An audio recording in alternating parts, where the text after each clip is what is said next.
walk into a shop with no plan to buy anything. You see a shelf full of watches, dozens of them. You glance for a moment and keep walking. Then you notice a small sign. Last one left. Suddenly, the watch looks different. You stop. You look again. You imagine someone else buying it. Now you want it. A moment earlier, you felt nothing. Now you feel pressure. Nothing about the watch changed. Only one thing changed: the chance of losing it. This reaction sits deep inside human psychology. People want what they cannot have.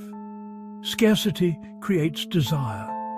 You see this everywhere, in relationships, status, marketing, negotiation, and power. The moment something becomes difficult to obtain, the brain assigns more value to it, even when nothing about the object, person, or opportunity improved. To understand why this happens, imagine a simple situation. A child sits in a room with two identical toys. Both toys sit within reach. The child picks one up and starts playing. Now place a small, clear barrier in front of the second toy. Suddenly, the child stops. Attention shifts. The toy behind the barrier becomes the focus. The child tries to reach it. Researchers repeated versions of this experiment many times. The result repeats. Children reach for the toy they cannot easily access. Adults behave the same way. Adults simply explain it differently. They say things like, "This one feels special. I prefer this one."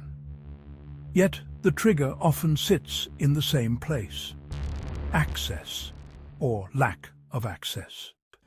The human brain evolved in environments full of scarcity. Food ran out, opportunities disappeared, resources vanished. Missing a chance often meant losing an advantage. Because of this history, the brain built a simple rule: if something becomes scarce, increase attention. Scarcity signals value. The reaction happens quickly, often faster than rational thinking. Researchers once ran a simple experiment. They gave people jars of cookies. One jar held many cookies.